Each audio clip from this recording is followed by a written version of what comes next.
ढुङ्ग्रे खोलाबाट सबैजनालाई स्वागत। योभन्दा अगाडि चाहिँ म अर्को बाटोबाट ठुलो कौवा डाँडा गएको थियो भने आज चाहिँ अर्कै बाटोबाट माथि उक्लिँदैछु।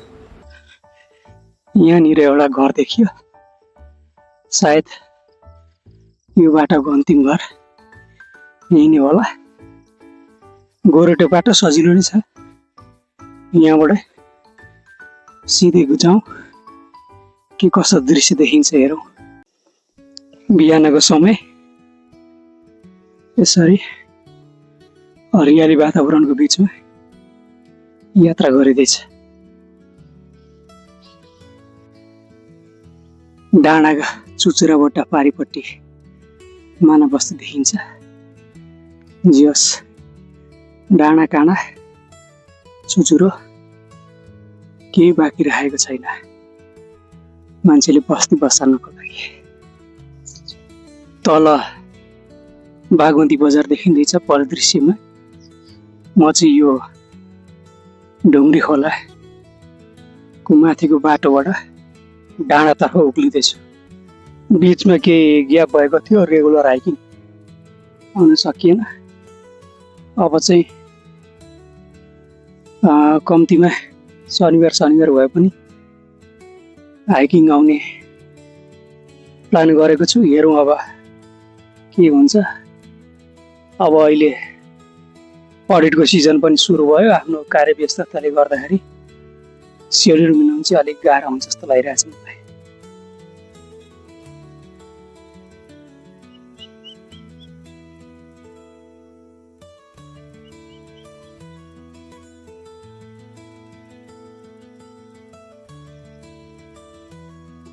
मेरो प्रयास भनेको चाहिँ आफू पनि यसो घुम्ने, मनोरञ्जन गर्ने, शरीरलाई एक्सर्साइज पनि हुन्छ र तपाईँहरूलाई पनि यो चुरे भाबर आसपासको क्षेत्रहरूमा कता कता घुम्न मिल्ने ठाउँहरू छ त्यो चिनाउने नै हो। यहाँ माथि उक्लिसकेपछि चाहिँ अरू घरहरू पनि देखियो। तल मात्रै घर होला भन्ने ठानेको थिएँ, मेरो अनुमान गलत रहेछ। माथि पनि 2-4वटा घर चाहिँ रहेछ। दियोस्, यहाँबाट चाहिँ बागमतीको राम्रो दृश्य देखिँदो रहेछ। यो क्यामेरामा के कति प्रष्टसँग देखियो पनि यहाँ प्रत्यक्ष हेर्दाखेरि चाहिँ बागमती नगरपालिका लगभग पुरै देखिएको छ। यहाँनिर चाहिँ बाटो अलिक साँगुरो रहेछ, झाडीहरू पनि बाक्लो छ। अब मानव बस्ती पातलोतिर गएको अनुभव भइरहेको छ। लगातार अगाडि बढिँदैछ। आज निस्किनु अलिक ढिलो भयो, पसिन पसिन भइसक्यो। डाँडा उक्लिँदाखेरि घाम पनि निकै चर्किसक्यो।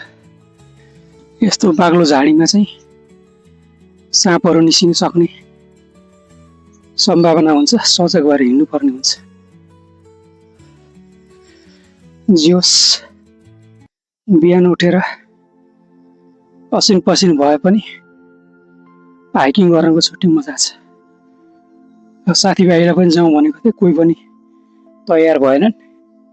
लु जा त भनेर एक्लै निस्केको छु। दृश्य त तपाईँहरू देख्न सकिहाल्छ कस्तो दृश्य छ। अब अगाडि जहाँसम्म गोरेटो बाटो पुग्छ त्यहाँसम्म पुगेर दृश्य अवलोकन गरेर फर्किने हो। यहाँ माथि माथिसम्म पनि घरहरू चाहिँ बनेको रहेछ। जियोस्, एक्लै हिँड्दाखेरि पनि त्यस्तो डरलाग्दो जोखिमपूर्ण यात्रा चाहिँ नहुने रहेछ। म त जङ्गलको बाटो होला, एक्लै हिँड्दाखेरि डर लाग्छ कि जोखिमपूर्ण हुन्छ कि भन्ने जस्तो लागेको थियो, तर होइन रहेछ। यहाँनिर अलि राम्रै हाइटमा आइपुग्यो। ठुलो अजङ्गको रुख रहेछ। तल बजार मजाले देखिँदैछ, यतापट्टि चाहिँ जङ्गल छ। जोस्, यहाँ बसेर ड्राई पिकनिक खानको लागि उपयुक्त स्थान छ। यो ठाउँलाई चाहिँ दाम डाँडा भनिँदो रहेछ। यो चाहिँ सर्लाही पर्छ। यहाँबाट अगाडि हिँडेर अर्को डाँडा चिसोले पछि चाहिँ हामी सिन्धुली जिल्ला प्रवेश गर्छौँ। यो बाटोमा बाइक चलाइराख्ने बानी भएको मान्छेहरूले चाहिँ माथि डाँडासम्मै बाइक लिएर आउन सक्नुहुने रहेछ। अब हामी जस्तो तराईमा मात्र चलाउने बानी भएको मान्छेलाई चाहिँ अलि अप्ठ्यारो पर्ला। यहाँ बाल कल्याण प्रावि भन्ने सामुदायिक विद्यालय रहेछ। कक्षा 5सम्म पढाइ हुने, जो सरकारले यस्तो डाँडा काँडामा पनि सामुदायिक विद्यालय सञ्चालन गरेर यहाँका स्थानीय बालबालिकालाई अध्ययनको लागि धेरै सजिलो भएको छ। यहाँबाट दृश्य पनि हेर्नुहोस्, कति रमाइलो देखिरहेछ। म आएको बाटो चाहिँ यही हो। यही बाटोबाट माथि सरासरी आइयो। अब अझै माथि उक्लिँदैछु। यो घरमा यसो पानी सानी पिएर अगाडि बढियो। यहाँको बाजेले भनेअनुसार चाहिँ आधी घन्टामा सानो गाउँ डाँडा पुग्न सकिन्छ अरे। उहाँले आधी घन्टा भन्नुभएको छ भनेपछि 45 मिनटमा त कसो नपुग्यो होला। म अहिले डाब डाँडामा उभिरहेको छु। उता पारी चाहिँ जङ्गल देखिरहेको छ, पाक्लो जङ्गल। यताबाट सानो कौवा डाँडाको यात्रामा उकालो बाटो लखर लखर हिँड्दैछ एक्लै। साथमा कोही छैन। साथीभाइहरू धोका दिए।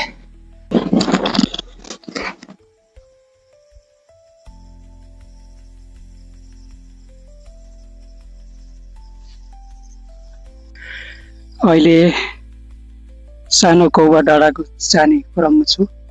सानो कौवा डाँडा चाहिँ हरिहरपुर गढी वडा नम्बर 6 सिन्धुलीमा पर्छ, जुन चाहिँ सर्लाही र सिन्धुलीको सिमाना हो। यहाँबाट लगभग 1.5 किलोमिटर देखाइरहेको छ। लगभग 15-20 मिनटमा पुगिएला, बाटो सम्मै छ।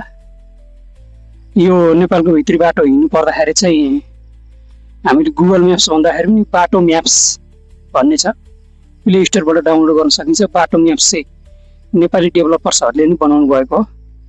बाटो म्याप्समा चाहिँ यो भित्री बाटोहरू पनि प्रायः जसो सबै देखाइरहेको हुन्छ। त्यो बाटो म्याप्सलाई फलो गर्दै हिँड्ने भने भित्री बाटो आफ्नो गन्तव्यसम्म पुग्न सकिन्छ। त्यहाँ माथि डाँडामा घर देखिँदैछ। सायद हामी पुग्नुपर्ने स्थान त्यही नै हो जस्तो लाग्यो मलाई। यस्तो अप्ठ्यारो भिरालो बाटो आइपुग्यो।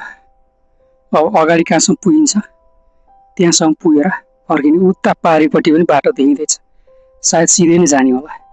यो माथिको बाटोमा चाहिँ ल्याउनै ल्याउ लागेको रहेछ। सायद माथि जान अलि अप्ठ्यारै हुन्छ होला। एकचोटि गइहेरौँ, अप्ठ्यारो भयो भने फर्किनुपर्छ। माथि उक्लिने भन्दाखेरि पनि ओह्रालो झर्दाखेरि चाहिँ चिप्लिने सम्भावना हुन्छ। टाढाबाट हेर्दाखेरि बाटो अप्ठ्यारो लाग्यो पनि नजिक आउँदाखेरि चाहिँ खासै अप्ठ्यारो रहन्छ। म ऊ त्यो परको डाँडा छिचोलेर अर्को डाँडामा आइपुगेको छु। थोरै अगाडिसम्म घुमेर फर्किनुपर्छ।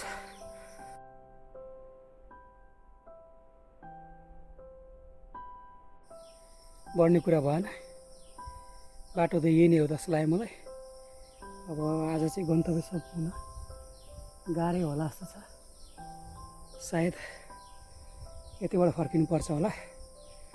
आजको यात्रा यहीँसम्मै।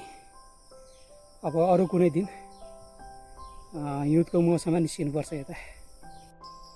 यहाँनिर चाहिँ चरामुसो केही पनि देखिएन। म एक्लै छु।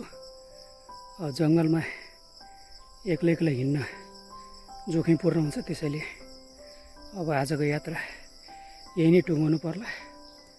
अरू दिन कोही साथी फेला पऱ्यो भने अगाडिसम्म गइनेछ। यस्तो भिरालो बाटो छ, लेउ पनि लागेको छ।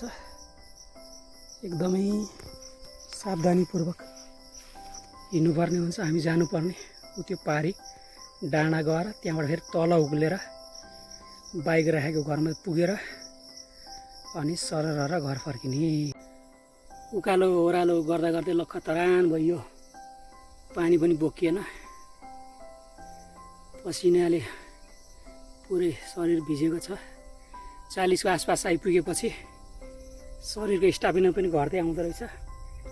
मेरो त झन् 37 वर्षको उमेरमा 60-65 वर्षको मान्छेको जस्तो स्टामिना छ। गाह्रो छ हो साथीहरू मलाई। फाइनली 2-2.5 घन्टाको यात्रापछि बाइक पार्किङ गरेको ठाउँ आइपुग्यो। अब यहाँबाट घरतिर लाग्ने।